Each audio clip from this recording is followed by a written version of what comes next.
देख रहे हैं गिरिडीह न्यूज और मैं हूं सुजीत पांडे। आइए देखते हैं आज की खास खबरें।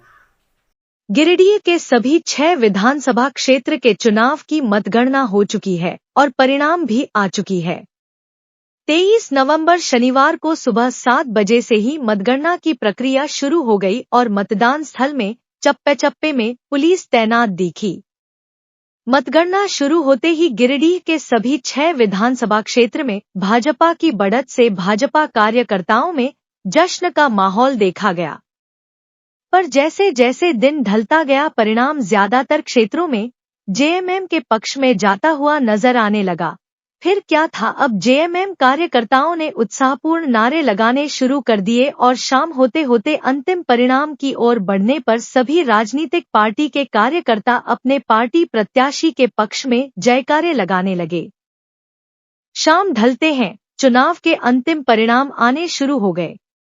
गिरिडीह विधानसभा क्षेत्र से झारखंड मुक्ति मोर्चा के प्रत्याशी सुदीव्य कुमार सोनू ने 3,838 वोट से भाजपा के निर्भय कुमार शाहाबादी को परास्त कर दिया और विजयी घोषित हुए।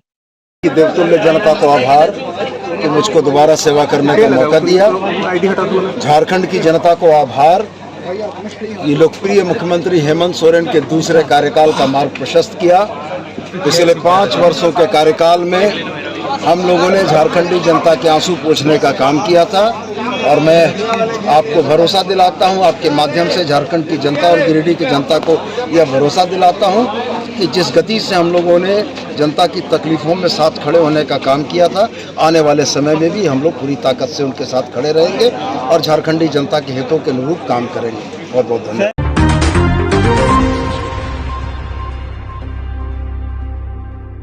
गांडेय विधानसभा क्षेत्र की झारखंड मुक्ति मोर्चा की प्रत्याशी कल्पना सोरेन 17,142 वोट से जीत गईं।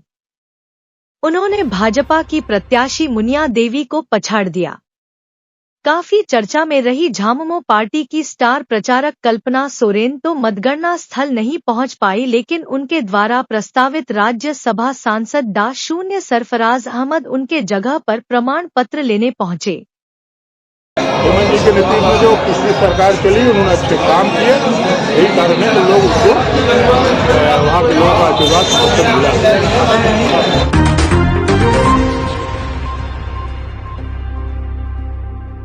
धनवार विधानसभा क्षेत्र जो जिले का हॉट सीट बन चुका है, यहां भाजपा प्रत्याशी बाबूलाल मरांडी की हार की स्थिति बनने लगी तो एक राजनैतिक घटना के कारण निर्दलीय प्रत्याशी निरंजन राय ने बाबूलाल मरांडी को समर्थन देने का बात करते हुए भाजपा में शामिल होने की घोषणा कर दी थी।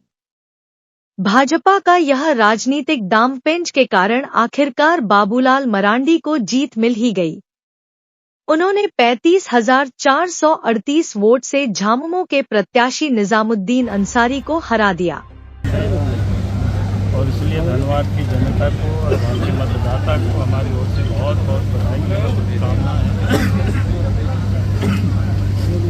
बाकी जनता ने हमें दोबारा सेवा करने का अवसर दिया है। निश्चित रूप से अपनी पूरी ताकत क्षमता के साथ राजनीतिक विधानसभा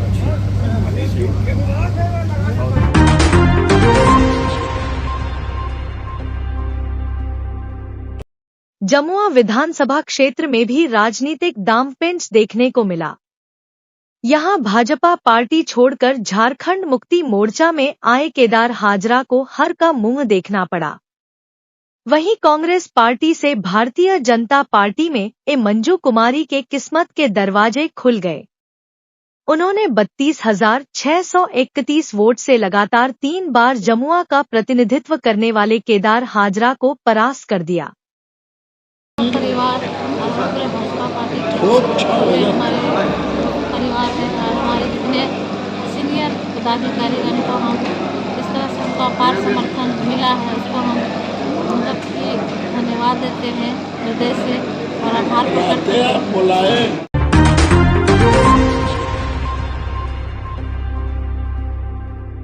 बगोदर विधानसभा क्षेत्र में माले के विनोद सिंह को हार का सामना करना पड़ा। भाजपा प्रत्याशी नागेंद्र महतो ने 32,617 वोट से जीत दर्ज किया। इस तरह से गिरिडीह जिले के 3 विधानसभा क्षेत्र में भाजपा का कब्जा हो गया। मेहनत करके इतना वोट दिलाने का काम किए, क्योंकि जनता की जो समस्या थी, मूलभूत समस्या, सारी समस्याओं को जनता के बीच रखा गया। और 5 साल के जो डबल इंजन की सरकार थी, जो हम लोगों ने काम किया था, उस काम को लेकर चर्चा परिचर्चा हुई, जिसके चलते हर बूथ से वोट की बढ़ोतरी हुई और आप बढ़िया वोट से जीता। झारखंड से सर एनडीए का सफाया लगभग हो गया, प्रचंड बहुमत मिला है झारखंड मुक्ति मोर्चा और कांग्रेस को, क्या कहना चाहेंगे? देखिए, अब जनता की बात है, जनता का जनादेश है, हम लोग स्वीकार करते हैं। हार जीत मायने नहीं रखता है, हार जीत तो आता जाता है, एक तो चितपट तो होगा ही। फिर हम लोग देखते हैं क्या पोजीशन है, कैसे कैसे क्या क्या हुआ है, कहाँ क्या प्राथमिकता होगी? आप दोबारा चुनाव जीत रहे हैं बहुत वर्ष से। प्राथमिकता तो बहुत कुछ है। पलायन का मुद्दा है मेरे क्षेत्र में, बगोदर विधानसभा में सबसे बेसी पलायन वही करता है। एक बाद कोनार सिंचाई परियोजना जो है वर्षों से लंबित हुई एकीकृत से बिहार से बन रहा था, आज तक उसमें पानी नहीं जोड़ा गया।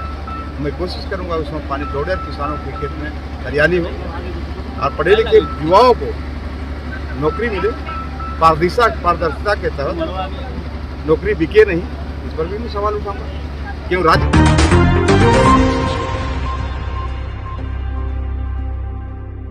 डुमरी विधानसभा क्षेत्र में तो सारा कायाकल्प ही बदल गया। यहां जेएलकेएम के प्रत्याशी जयराम महतो ने महतो समाज पर अपना दबदबा दिखाते हुए 10,945 वोट से बेबी देवी को हराकर दिखा दिया कि अब डुमरी में नौजवान नेता की जरूरत हो गई, जिसका प्रमाण यहां की जनता ने दे दिया है। तो क्या ये आप चुनाव जीतने के बाद भी बरकरार रखेंगे या फिर? बिल्कुल बरकरार रहेगा।